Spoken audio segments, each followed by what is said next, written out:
नमस्कार, मध्य प्रदेश के बुलेटिन में आप सभी का स्वागत है। मैं हूं आपके साथ ऋचा सिंह। बुलेटिन की शुरुआत करेंगे, पर उससे पहले एक नजर सुर्खियों पर।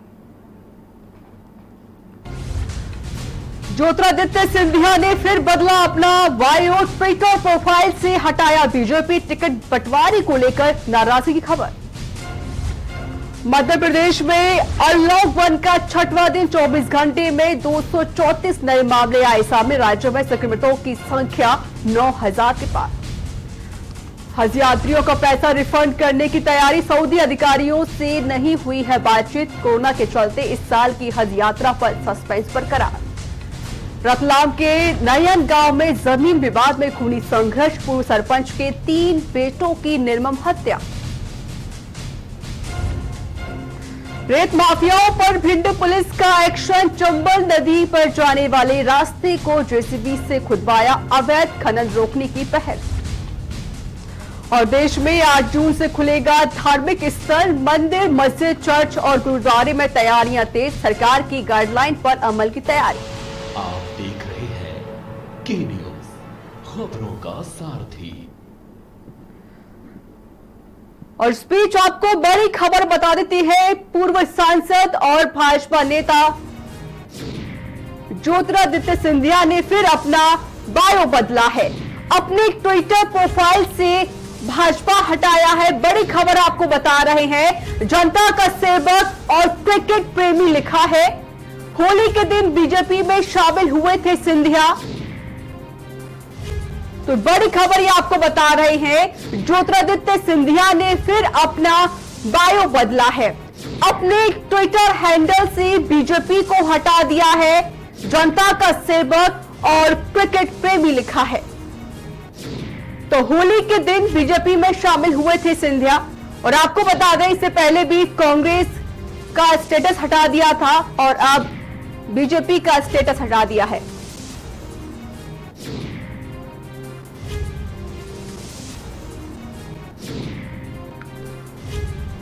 तो पूर्व सांसद और भाजपा नेता ज्योतिरादित्य सिंधिया ने ट्विटर हैंडल पर अपना बायो बदल लिया है। सिंधिया ने अपने ट्विटर अकाउंट से भाजपा हटा दिया है। इसके स्थान पर उन्होंने जनता का सेवक और क्रिकेट प्रेमी लिखा है। इसके बाद से चर्चाएं तेज हो गई हैं। कुछ लोगों का कहना है कि सिंधिया ने अपने प्रोफाइल में भाजपा जोड़ा ही नहीं था। हालांकि इस पर भाजपा या सिंधिया की तरफ से अभी तक कोई प्रतिक्रिया नहीं आई है। 18 सालों तक कांग्रेस के साथ रहने के बाद सिंधिया ने होली के दिन भाजपा का दामन थामा था। पार्टी में उनके आने के बाद उनके समर्थकों को शिवराज मंत्रिमंडल में शामिल करने और उन्हें केंद्र में कैबिनेट मंत्री बनाए जाने की चर्चाएं थी। लेकिन अब खबरें ये आ रही है कि उनके समर्थक पूर्व विधायकों को उपचुनाव का टिकट देने में भाजपा आनाकानी कर रही है।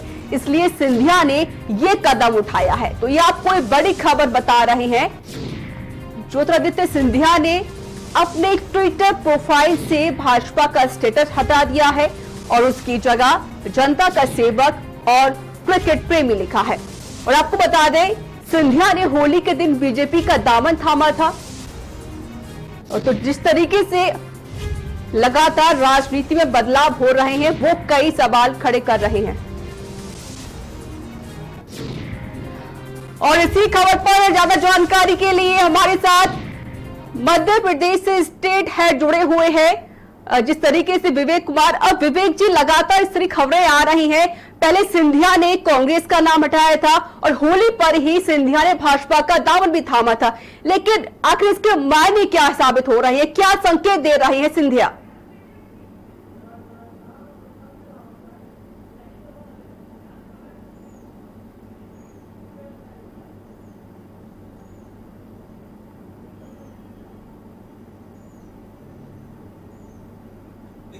सिंधिया के मन में अलग ही वो होली के दिन बीजेपी का दामन थामा था। उसके बाद से उनके चेहरे पे जो रौनक दिखती थी, वो रौनक बिल्कुल नहीं दिखा है। पूरे 12 करे कोरोना वायरस जो देश में महामारी फैला था, इसके बीच में भी किसी प्रकार की कोई भी बड़ी प्रतिक्रिया कांग्रेस के जो पूर्व नेता थे, पूर्व सांसद और बीजेपी के अभी के नेता ज्योतिरादित्य सिंधिया की तरफ से कुछ नहीं आया था। उनका ट्विटर अकाउंट साफ तौर पे गवर्नमेंट सर्वेंट और लोगों का एक हितैषी और क्रिकेट प्रेमी नाम फिर से वापस आ गया है।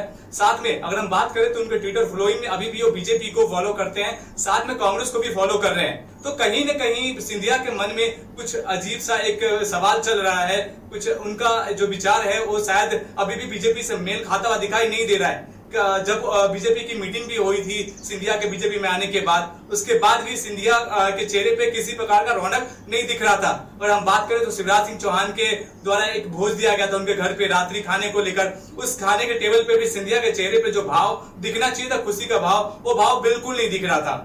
जी। तो विवेक जी, जिस तरीके से सिंधिया ने अब भाजपा का स्टेटस हटा दिया है अपने ट्विटर हैंडल से, लेकिन कई सवाल भी ये खड़े करता है, आखिर वो मैसेज क्या देना चाहते हैं?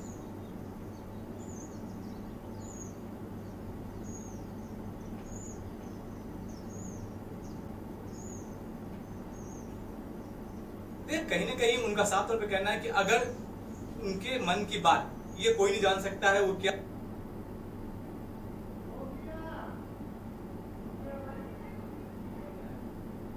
सोच रहे हैं, लेकिन कहीं ना कहीं उनका इशारा एक साफ तौर पे है कि हम बीजेपी में आने के बाद संतुष्ट नहीं है, हमारी बात है वो नहीं हो पा रहा है अलग से। तो मुझे लगता है होगा बीजेपी को कि जो सिंधिया है उनके मन में क्या चल रहा है, उनकी क्या मंशा है, क्योंकि उनके द्वारा दिए गए विधायकों की लिस्ट में भी कुछ का मंत्री पद दिया गया है। कमल पटेल की बात करें, तुलसीराम की बात करें, मीना सिंह की बात करो, ये सिंधिया समर्थक है और इनको भी पद दिया गया, लेकिन इनके पद के बावजूद भी सिंधिया के मन में जो भाव होना चाहिए, चेहरे पे जो मुस्कान होनी चाहिए,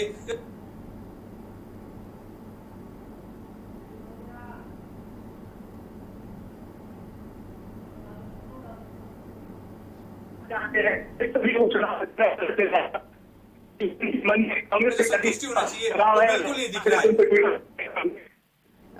जी। और कांग्रेस बीजेपी है, नरेंद्र मोदी उनके मन के भाव को भी। विवेक जी, आपसे फिर जुड़ने की कोशिश करेंगे, आपकी आवाज हम तक क्लियर नहीं पहुंच पा रही है। तो मीडिया प्रभारी लोकेंद्र जी हमारे साथ जुड़े हुए हैं फोन लाइन पर। सर, आपका बहुत बहुत स्वागत है के न्यूज में। सर, जिस तरीके से सिंधिया ने अपनी ट्विटर हैंडल से बीजेपी का स्टेटस हटा दिया है, आखिरी संकेत क्या देना चाहते हैं? मैडम, आपकी जानकारी सही नहीं है जी। उनके ट्विटर हैंडल पे जो आज से 5 महीने 6 महीने पहले था वही है। अरे सर, क्या बात कर रहे हैं? थोड़ी से पहले उस पर लिखा था कांग्रेस और अब बीजेपी हटा दिया गया है। फैलाया हुआ भ्रम है। जो है चित्र देखिए, वो भाजपा का दुपट्टा है। उन्होंने खुद भी कहा है कि इस तरह का भ्रम फैलाने वालों से मैं करता नहीं हूँ। ये कांग्रेस के कुछ लोगों ने और कुछ लोग जिनको खबर बनाने का शौक है, खबर। अरे सर, आप खबर बनाने वाले क्या बात करें, आप खुद देखिए ना, उनके ट्विटर हैंडल से बीजेपी हट चुका है। इसके मायने क्या रखते हैं? खुद लिखा हुआ है वहां पर कि वो एक पब्लिक सेवाकार है, पब्लिक की सेवा कर रहे हैं, ये क्रिकेट प्रेमी है। कुछ नहीं हटाया, जो 6 महीने पहले था वो आज है। कुछ भी नहीं है। भारतीय जनता पार्टी के स्वागत के चित्र लगे हैं, उनका खुद का दुपट्टा पहने फोटो है, और जो भी उनका स्टेटस में था वो आज है। मैं इसको जिम्मेदारी के साथ कहता हूँ, ये कुछ लोगों का एक षड्यंत्र है। मुझे लगता है कि मीडिया को इस षड्यंत्र के ट्रैप पर नहीं फंसना चाहिए। क्या बात कर रहे हैं आप? किस बात का षड्यंत्र रचा जा रहा है? आप खुद बताइए ना। उनके पहले बीजेपी लिखा हुआ था, अब कहां से बीजेपी हट गया? चीज नहीं है ना, मैं जो कह रहा हूँ मेरी बात सुनिए। अरे तो खुद आप देखिए ना न्यूज, आप उनका ट्विटर हैंडल खोलकर देखिए, पता लग जाएगा आपको। बहुत धन्यवाद। तो लोकेंद्र जी, आप बातों से क्यों भाग रहे हैं? आपको जवाब देना चाहिए।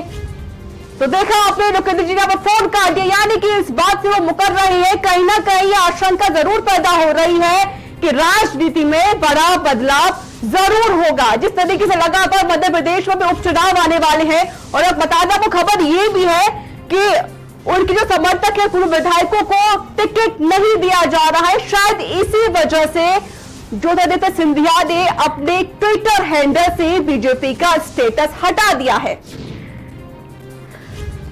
और हमारे साथ स्टेट हेड लगातार जुड़े हुए हैं विवेक। जिस तरीके से हमने बात की लोकेंद्र जी से, उन्होंने कहा कि ये खबर जो चलाई जा रही है मीडिया में, ये गलत है, सरासर झूठ है, लेकिन ये एक तरह से अफवाह फैलाई जा रही है। तो ये बात कहां तक सही है?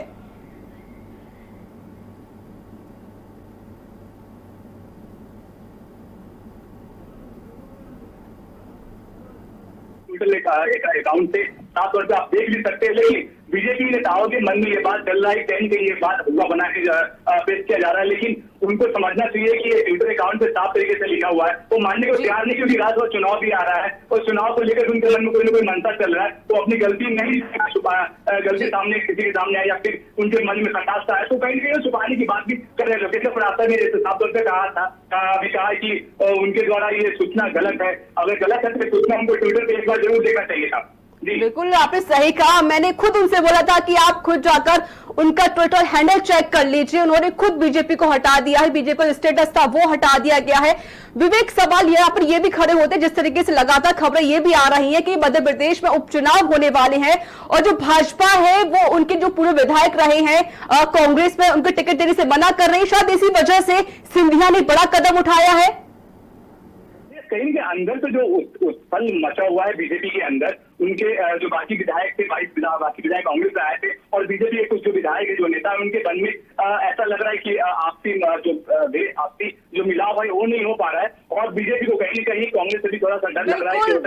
आने वाले दिनों में हमें जरूर कुछ घपला है जिस वजह से सिंधिया ने अपना बीजेपी का स्टेटस अपने ट्विटर हैंडल से हटा दिया। आपका बहुत बहुत शुक्रिया अधिक जानकारी देने की। नजर बनाए रखिएगा, अपडेट आपसे लेते रहेंगे।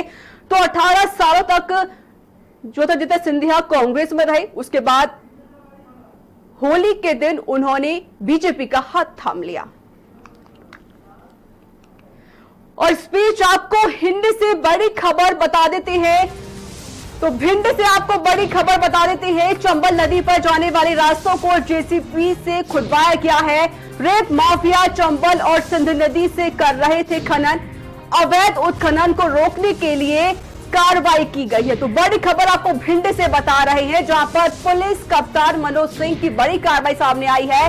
कल ओवरलोड 12 ट्रक बरामद किए गए थे। चंबल में रेत उत्खनन पर पहले से प्रतिबंध था। रेत के अवैध उत्खनन पर कई बार गाज भी गिर चुकी है। फूफ थाना पुलिस ने यह कार्रवाई की है। तो रेत के अवैध उत्खनन पर कई बार गाज भी गिर चुकी है। फूफ थाना पुलिस ने रानीपुरा गांव में ये कार्रवाई की है। तो के न्यूज आपको ये एक्सक्लूसिव तस्वीरें दिखा रहा है। आप देख सकते हैं यहाँ पर अवैध उत्खनन किया जा रहा था, जिसको लेकर पुलिस ने एक बड़ी कार्रवाई की है। तो अवैध उत्खनन को रोकने के लिए पुलिस ने बड़ी कार्रवाई की है। तो जिस तरीके से रेत माफिया चंबल और सिंध नदी से खनन कर रहे थे, इसी को लेकर पुलिस ने ये बड़ी कार्रवाई की है। चंबल नदी पर जाने वाले रास्तों को जेसीबी से खुदवाया जा रहा है। भिंड में पुलिस कप्तान मनोज सिंह की बड़ी कार्रवाई सामने आई है। तस्वीरें भी आपके सामने है। के न्यूज आपको एक्सक्लूसिव तस्वीर दिखा रहा है, जहां पर चंबल नदी पर जाने वाले रास्तों को खुदवाया गया। रेत माफिया चंबल और सिंध नदी से खनन कर रहे थे। अवैध उत्खनन को रोकने के लिए यह कार्रवाई की गई है। फूफ थाना पुलिस ने रानीपुरा गांव में ये बड़ी कार्रवाई की है। और इस बीच आपको रतलाम से बड़ी खबर बता देती है। जमीन के विवाद में खूनी संघर्ष देखने को मिला है। पूर्व सरपंच के 3 बेटों की निर्मम हत्या कर दी गई है। पूर्व सरपंच समेत 2 लोग गंभीर रूप से घायल हो गए हैं। रावटी थाना क्षेत्र स्थित ग्राम नयन में हुआ है खूनी संघर्ष। तो बड़ी खबर आपको रतलाम से बता रहे हैं, जहां पर खूनी संघर्ष देखने को मिला है। तस्वीरें आपके सामने हैं। जमीन के विवाद को लेकर यह खूनी संघर्ष हुआ। पूर्व सरपंच के 3 बेटों की निर्मम हत्या कर दी गई। पूर्व सरपंच समेत 2 लोग गंभीर रूप से घायल हो गए हैं। रावटी थाना क्षेत्र स्थित ग्राम नयन में यह खूनी संघर्ष देखने को मिला है। तो बड़ी खबर रतलाम से।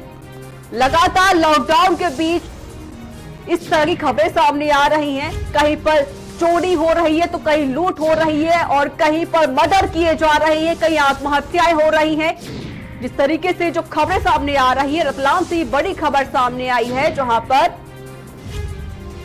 पूर्व सरपंच के 3 बेटों की निर्मम हत्या कर दी गई। खूनी की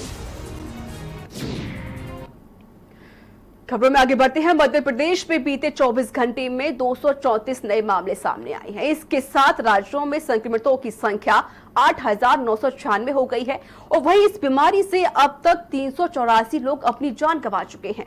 5,000 878 मरीज स्वस्थ हो चुके हैं। शुक्रवार देर रात तक इंदौर में 54 नए मामले मिले थे, जहां पर संक्रमितों की संख्या 3687 हो गई है। इस दौरान 4 लोगों की मौत भी हुई है। मृतकों का आंकड़ा शहर में बढ़कर 146 तक पहुंच गया है। राजधानी भोपाल में 52 नए मामले मिले हैं, जिससे यहां कुल संक्रमितों की संख्या 1682 हो गई है, जबकि अब तक इस बीमारी से यहां 61 लोग अपनी जान गंवा चुके हैं। सरकार ने राज्य के सभी नागरिकों का एकल नागरिक डाटाबेस बनाने का फैसला किया है। इसका फायदा यह होगा कि लोगों को बार बार दस्तावेज और अन्य जानकारी प्रशासन को नहीं देनी होगी। इससे शासकीय मशीनरी का वक्त भी बचेगा।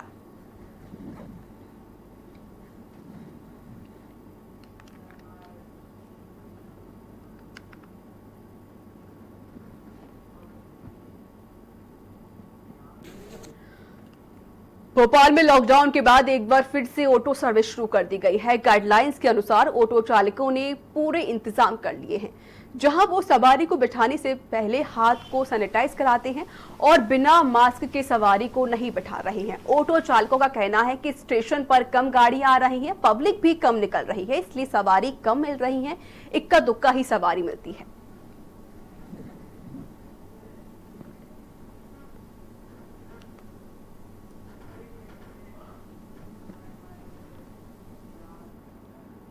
और यहां वक्त एक छोटे से ब्रेक का हो चला है। ब्रेक के बाद जल्द हाजिर होंगे।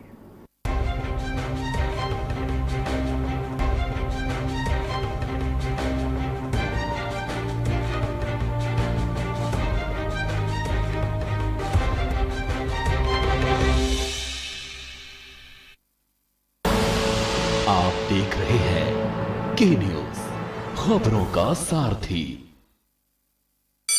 Mount Litra Z School, Unnao, #1 in academics, #1 in sports, best teachers, best result, smart classroom, best transport facility, world class infrastructure के साथ Mount Litra Z School, Unnao। क्या आपको जानकारी मिल गई थी कोई ऐसी महामारी आने वाली है? हाँ, वो तो जनवरी में आपका अलर्ट घोषित हो गया था। जब हमारा केसेस आने शुरू हुए मार्च के बाद से, 8 मार्च के बाद से, तब उसमें हम लोग ने और ज़्यादा सक्रियता बढ़ाया। नहीं, हम लोग 1.5 लाख लोगों को विदेश से इंडिया में हम लोग लाए। हाँ, ले आए थे। उसमें एक प्रोटोकॉल बना था, मगर उस समय उतनी सावधानी नहीं बरती गई। उस समय तमाम जगह से खबरें ये आई कि क्वारंटीन सेंटर में लोगों को सही से खाना नहीं मिल रहा, मगर कहीं कहीं इतने बड़े सेटअप में थोड़ी बहुत कहीं ना कहीं कमी हो जाती है। तो जहाँ भी हम शिकायत पाए तुरंत हमने उसका सुधार भी किया। तो आपको लगता है कि कुछ अधिकारियों ने भी हीला हवाली की? थोड़ा सा उसमें कमी जरूर आई थी।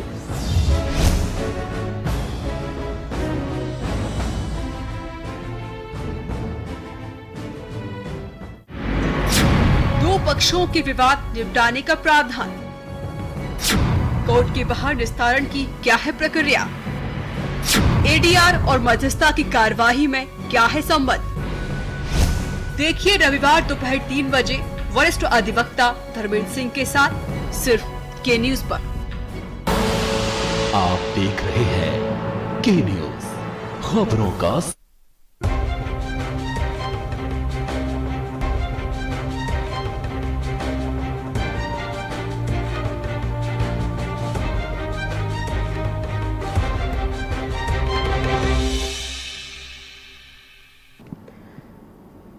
ब्रेक के बाद स्वागत है। खबरों में आगे बढ़ती है। दुनिया में कोविड-19 के कारण कोहराम मचा हुआ है। दुनिया में हर रोज कोरोना वायरस का संक्रमण बढ़ता ही जा रहा है। इस बीच भारत में हज की यात्रा करने वाले तीर्थयात्रियों को पूरा भुगतान करने का फैसला किया गया है। हज कमेटी ऑफ इंडिया ने उन तीर्थयात्रियों का 100% भुगतान वापस करने का फैसला किया है जो इस साल तीर्थयात्रा के लिए जाना चाहते थे। इसका कारण बताया गया है कि हज 2020 के बारे में सऊदी अधिकारियों से कोई बातचीत नहीं हुई है।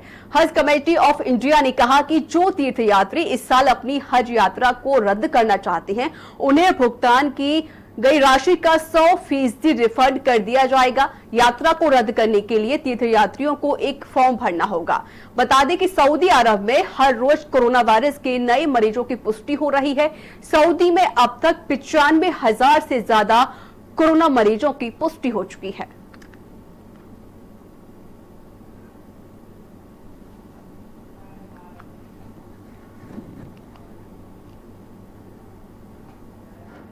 ग्वालियर ग्रामीण भाजपा के जिलाध्यक्ष कौशल शर्मा के बड़े भाई का स्वर्गवास बीमारी के चलते हो गया, जिसके बाद जिलाध्यक्ष एवं परिजनों से मिलने मध्य प्रदेश के गृह एवं स्वास्थ्य मंत्री नरोत्तम मिश्रा पहुंचे, जहां उन्होंने परिवारजनों से भेंट की और शोक संवेदना व्यक्त की।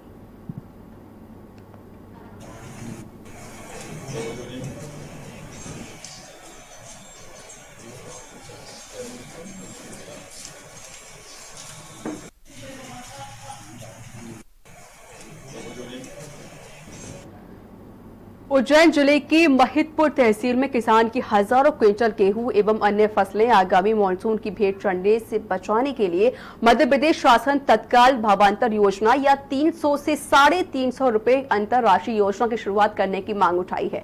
अगर जल्द ही योजना शुरू नहीं की गई तो वर्तमान में जारी समर्थन मूल्य पर खरीदी आने वाले 10 दिनों तक भी पूर्ण नहीं हो सकेगी, जिससे शासन द्वारा खरीदी गई उपज बारिश के कारण खराब तो होगी ही और साथ ही किसानों को अपनी खेती किसानी के कार्य करने से भी वंचित होकर अनेक परेशानियों से जूझना पड़ेगा। इस संदर्भ में एक ज्ञापन मुख्यमंत्री के नाम एसडीएम गौरव बैनर को ब्लॉक कांग्रेस अध्यक्ष विनोद खाड़ीवाल के नेतृत्व में सौंपा गया है।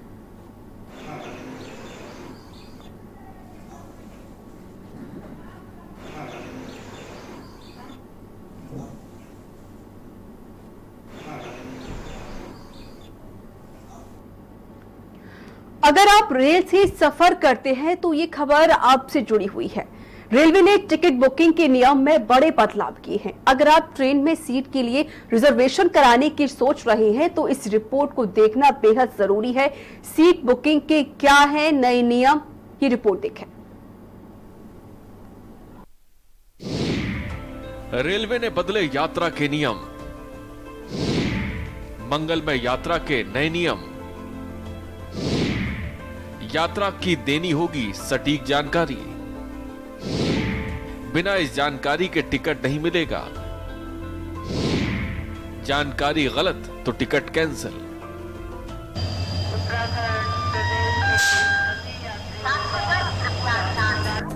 कोरोना संकट के बीच लॉकडाउन का दौर अब खत्म हो रहा है और उसकी जगह अनलॉक ने ले ली है। इसके तहत केंद्र और राज्य की सरकारें धीरे धीरे कई क्षेत्रों में छूट दे रही हैं। जनजीवन धीरे धीरे सामान्य हो रहा है। तो वहीं भारतीय रेलवे ने भी ऐतिहासिक बंदी के बाद यात्री ट्रेन देश भर में शुरू कर दी है। इन ट्रेनों में सोशल डिस्टेंसिंग, मास्क और सैनिटाइजेशन का सख्ती से पालन कराने का फरमान है। तो अब एक कदम आगे बढ़कर रेलवे ने यात्रियों के लिए रिजर्वेशन टिकट के लिए नियमों में भी बदलाव कर दिया है। नए आदेश के अनुसार टिकट बुकिंग के लिए हर यात्री को आरक्षण फॉर्म पर सही जानकारी देनी अनिवार्य होगी। आप जहां जा रहे हैं उसका पूरा पता देना होगा। सिर्फ शहर लिखने से काम नहीं चलेगा। इसके अलावा उस जगह का संबंधित पिन कोड भी देना होगा। इसके बिना टिकट नहीं मिलेगा। रेलवे ने कोरोना संक्रमण काल को देखते हुए यात्रियों के डेस्टिनेशन सहित दूसरी जानकारियों को साझा करना अनिवार्य कर दिया है। अगर आप रिजर्वेशन फॉर्म पर ये जानकारियां नहीं देंगे तो टिकट बुक नहीं होगा। कंप्यूटराइज सिस्टम के तहत इन जानकारियों के बाद ही आरक्षित टिकट मिलेगा। दरअसल ये सभी जानकारियां इसलिए ली जा रही हैं ताकि ट्रेन में सफर कर चुके किसी यात्री या उसका सहयात्री अगर कोरोना पॉजिटिव पाया जाता है तो उसके डेस्टिनेशन के पते पर उससे संपर्क किया जा सके। इसके लिए आरक्षण फॉर्म पर यात्रियों के डेस्टिनेशन का पता सहित अन्य जानकारियां देना अनिवार्य कर दिया गया है। स्पेशल डेस्क के न्यूज।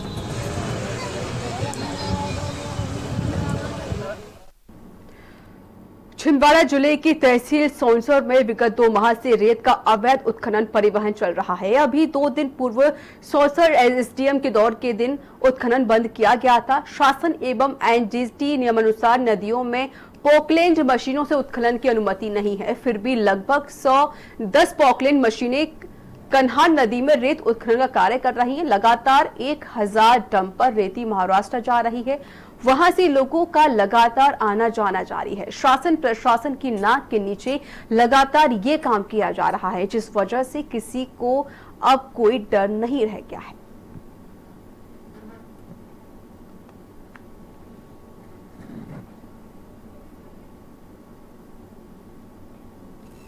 ग्राम पलसपानी के समीप कनान नदी में बेतहाशा रेत का अवैध उत्खनन किया जा रहा है माफियाओं के द्वारा। यहाँ 3 पोकलैंड से करीब 200 डंपरों से रात दिन अवैध उत्खनन कर डंप किया जा रहा है। मेरे द्वारा प्रशासन को अवगत कराया गया कि यहाँ पे ना तो कोई शासन की तरफ से ये खदान घोषित है, फिर भी माफियाओं के द्वारा अवैध उत्खनन किया जा रहा है।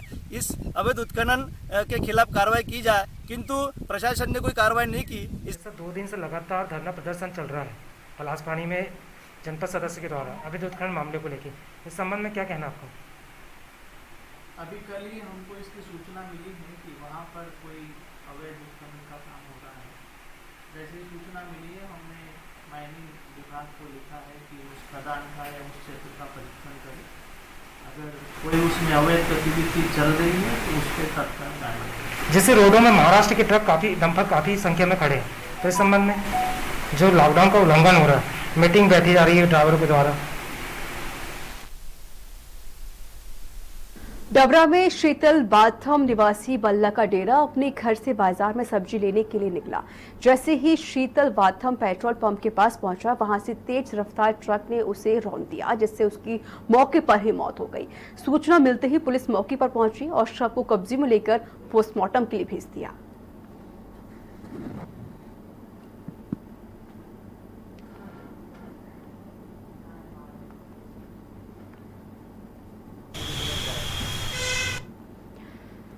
तो इसी के साथ मध्य प्रदेश के बुलेटिन में इतना ही।